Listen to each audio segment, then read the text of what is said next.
All of us desire this. All of us seek this. It's why literature includes romance and love. You know, it's a human universal thing.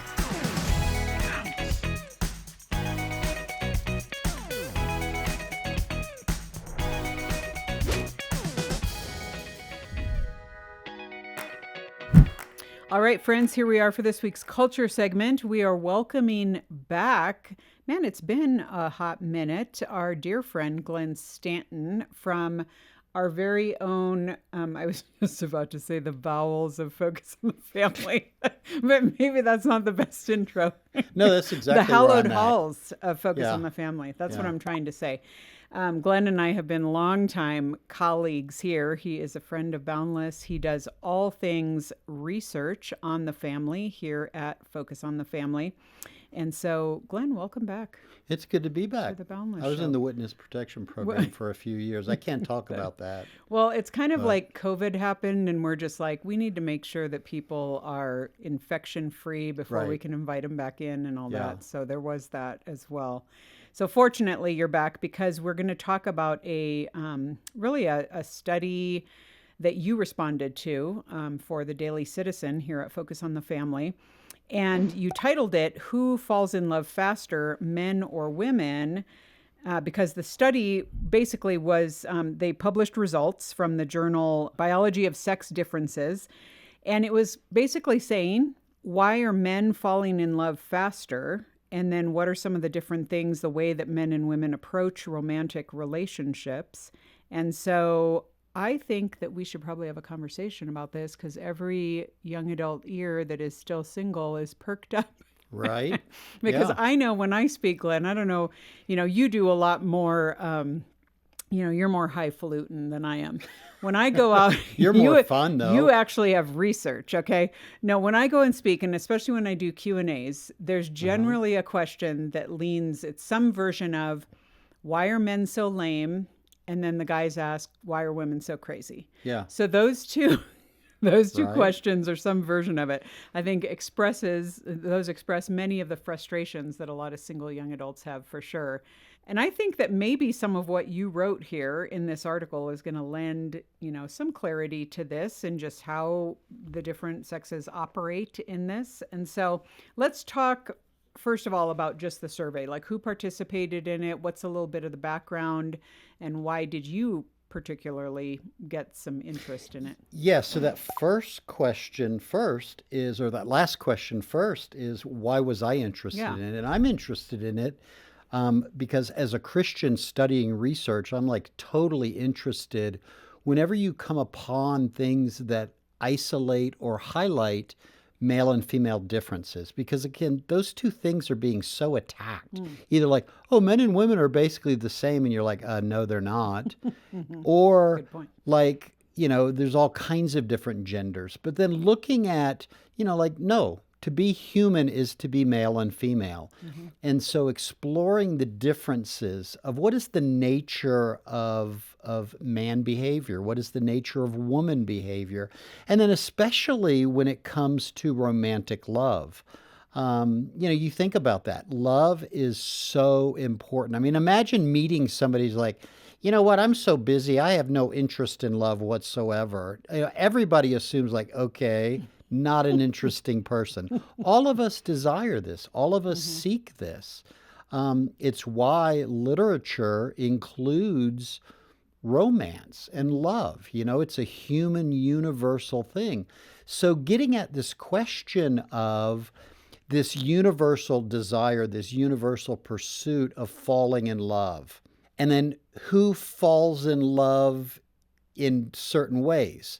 How do men fall in love? How do women fall in love? And the big, huge finding of this, I mean, the title of the study was Sex Difference in Romantic Love, an Evolutionary Perspective. We'll talk about the evolutionary part of it in just a minute. Okay. That's super interesting. But yeah, the sex differences in romantic love. And it finds that men fall in love quicker and sooner than women do. And they find that this is consistent across the small body of research that has looked at this question. they say this is really the first study that does this in a super methodological, rigorous way. Okay. But yeah, that's what they found out is that men fall in love faster and they kind of fall in love harder than women do. Okay. So I mean, not only as a researcher, well, one, what you saw in the study, what you extrapolated from it as a researcher, but then also you're a dude. So explain to us what that means when we're saying men literally fall in love faster, because now all the women are like, well, I dated this guy who Right. who I couldn't get him to say anything for 10 years and he wasted all my 20s, Right. or whatever. So what does that mean? Yeah, I actually love that when I'm speaking and you'll hear somebody like you're presenting like this research and then somebody will just stand up and go, well, that's not my experience. And I want to go, well, let me get your name and I'll let the scholars know that you exist out there as this, like white horse that is so odd. And but I do want to say too, because we just want to clarify as people are saying this. So this was a sample of over 800 people and actual young adults. So who we're talking to today, and from 33 different countries. Yes, so that's pretty robust. Yeah, exactly. And these were 808 males and females that were currently in romantic relationships. Okay. So they were like right in the middle of this. And yeah, the international perspective is very important as well from all those different countries. So these findings are like universally true. But what they found out was that, first of all, and they've got this good explanation in their study about how it is readily established that the male is more likely to use the L word first. He's more likely to say, I love you first. And that's just consistent along the large body of data. Women are a little more reluctant or slower to say that. And that's interesting. But they say that men fall in love about a month sooner and express like, I'm in love, like she is it. It takes men about a month to get there. It takes women about 2 months to get there.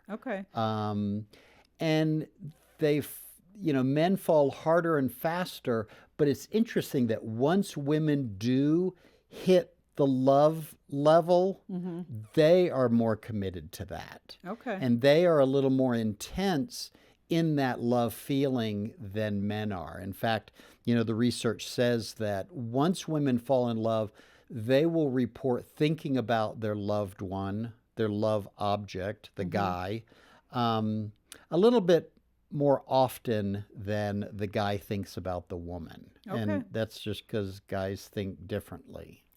But yeah. Awesome.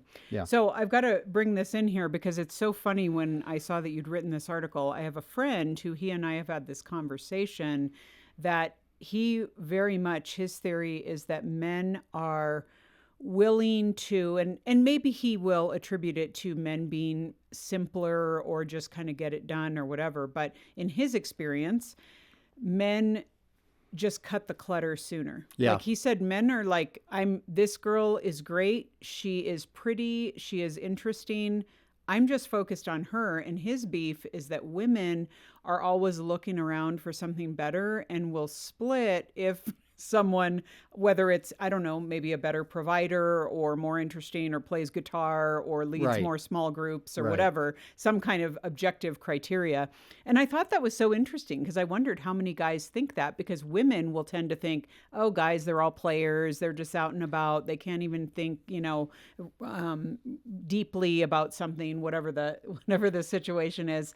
So I think his argument was very fascinating to me because I was like, wow, here's a guy who really just wants to make this simple, pick a great girl, settle down, and be done with it. I don't know. What about what? I think he's right. And what I think about when I hear you describe that is the way men and women shop. Like literally go into a store. Men are like, I know what I'm after. I know what I want. Yeah. And I go in, I look for it, and I'm out. Yeah. When he finds it, he grabs it. Okay. If he doesn't find it, even like his girlfriend will go, well, what about this one? He's like, no, that's not what I'm looking for. As Well, long it's as there's got a navy, a black, right. and a gray sweater, he doesn't need to see the green and the Right? coral No, exactly. and all that. Yeah. And the woman, she browses. Yeah. She's looking at options, she's looking at possibilities, she's comparing options and possibilities against other things. The guy is like, he's on a search and destroy mission. Like he knows what he's after. And it's the same thing. Like he goes out on a date and she's like, okay, you know what? She's cute enough. She can carry on a conversation. She's not weird. And I like being with her. That's a Boom, high I'm bar. in. Yeah. You know? Okay. Yeah. No, that's great. And so okay, now that we've established that, because I think that is fascinating. And I think it gives guys a little bit of cred, ladies, where you're trying to bust them down and say, oh, can't make up their minds. They can't do whatever. But I do want to hop back because we alluded to the evolutionary nod in the study itself. What are they saying that means? Like, where are they deriving? Okay, so as a researcher, I find this fascinating because these are secular scholars.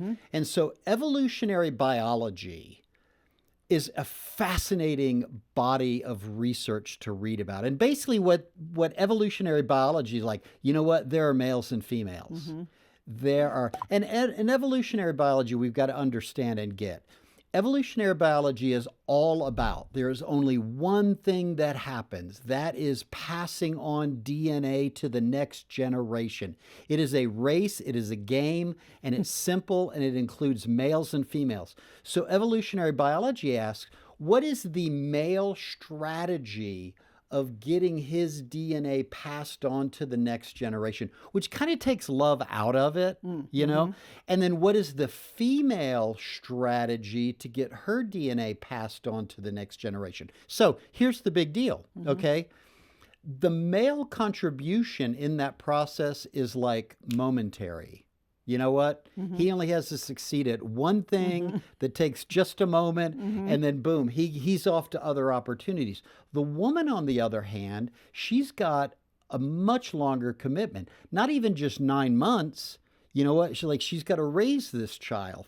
So her mating strategy, if you will, has to be more selective. So whenever you read these evolutionary biologists, they are working from that prejudice, if you will. You know, males are in and out. They're very decisive. The woman has to make sure that the male that she's attracted to is of the quality to stick around. So that's exactly why they explain. You know what? The male it's just easier for him to express his love. Look, you're lovely. I'm interested in you. Boom, let's get on with it, right? The woman, she has to think about a whole bunch of other things, so she's going to be more reticent to express that love and that commitment. You know, and what that model takes out of the mix is love, is the emotion, the things you feel. You know, not many women are thinking like, oh, is this guy, like a sturdy, good provider? She's going to think about that eventually, but she's operating out of her humanness and her female humanness, where the male is doing the same thing. And so that's why the evolutionary biology perspective, I think, is like less imaginative and less interesting than even like the Christian perspective of understanding what love really is.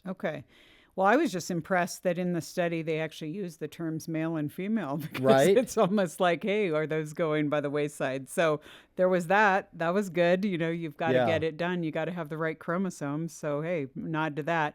I do think it is interesting, you just touched on this, that yes, women tend to be more cautious than men to be fully in love with someone. But you also referenced the difference between love, and this is where I want to tread into what's unique for Christians here, because being in love, this feeling of being in love, you can talk to a 14-year-old and they're going to say, well, I'm totally in love with him. And I'm totally, well, what does that actually mean? So what might be helpful for Christian young adults in this, Glenn? Because I think there's this idea of, and I know you even quote C.S. Lewis in your article, and this idea, because I think Christians have been so trained to say, well, love is a choice. You're not just in love, that's going to fade, that's going to whatever. But Okay, thinking rationally and just beyond passing on DNA, what are some good lessons here for us to take away? It's interesting here that in this study, in an academic way, they define it this way: romantic love is a motivational state present in both sexes that serves a number of reproductive functions, including mate choice, courtship, sex, and pair bonding. You know, but like we as Christians can tend to think, oh, well, that's just romantic love. Hmm. Well, romantic love is not it's not as high a order as, agape or philia, eros. I mean, like those are important things, but we need to understand that romantic love is something that God has wired in us. And it's not everything, but it's not nothing either. Hmm.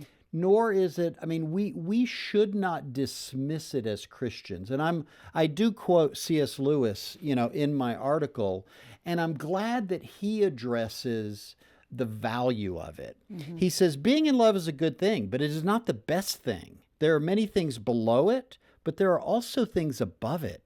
You cannot make it the basis of a whole life. It is a noble feeling, but it is still a feeling.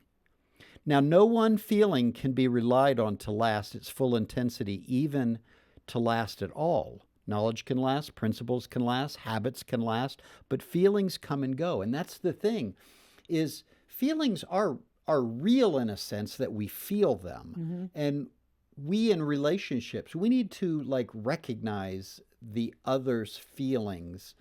They're not everything, but again, they're not nothing. And romantic love is the entree into real lasting love. Hmm.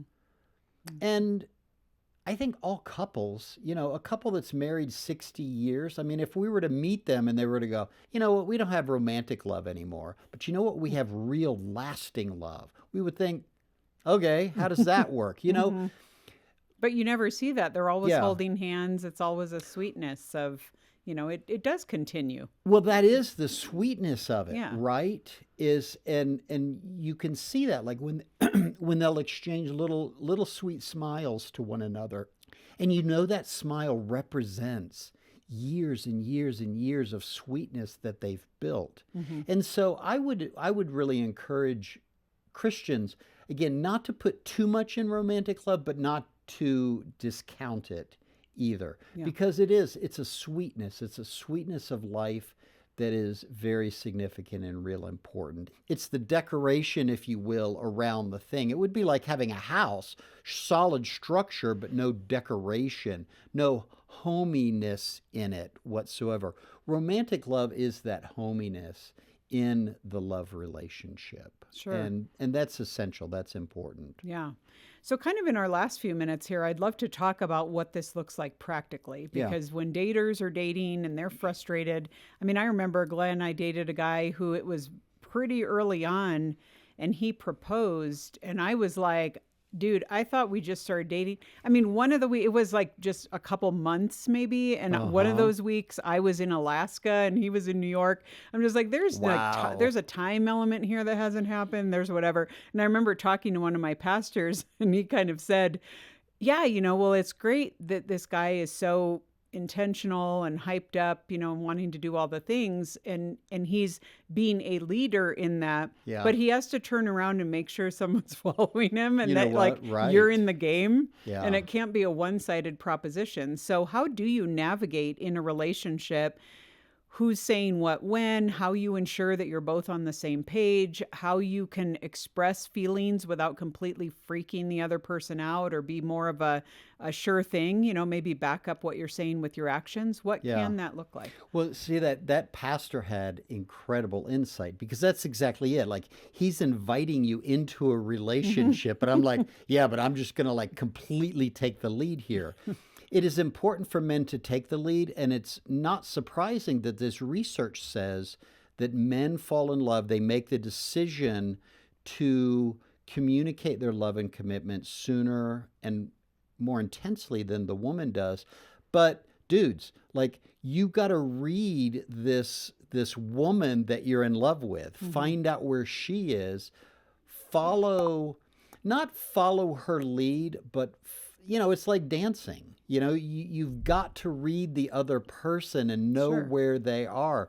You as the guy leads, but you taking the complete lead without any consideration to where she is, like, dude, you gotta read that. You've got to understand that. And you expressing your love is not just your own individual proclamation, it's connecting with her. That if you truly do love her, you want that news to be something that she welcomes, because she's maybe not quite there yet, but she's getting there. It's not going to blow her mind. Yeah. And don't pull the trump card of, well, God told me. Right. I feel like Right. that never works. So, Right. but I've heard a lot of people try it, and then the other person has to say, well, he hasn't told me. And so it can get really, really weird. Well, it can also get manipulative, right? Right. Yeah. Well, Yeah. and I think it's just used because people are looking for a sign, or they want some kind of spiritual stamp on Right. it, or whatever. So it can get pretty crazy. But well, this is really awesome insight, and it's fun. We're going to actually link to Glenn's article here at Boundless, so you will see that in the show notes. Like I said, he published that on Daily Citizen here at Focus on the Family. They always have a lot of great insight into the cultural issues of the day and how they affect the family in particular, so you want to check that out. And like I said, we'll have a link to the exact article itself. Glenn, thanks again for contributing. It's good to be with Appreciate you. it. Thanks for having me, Lisa. Absolutely.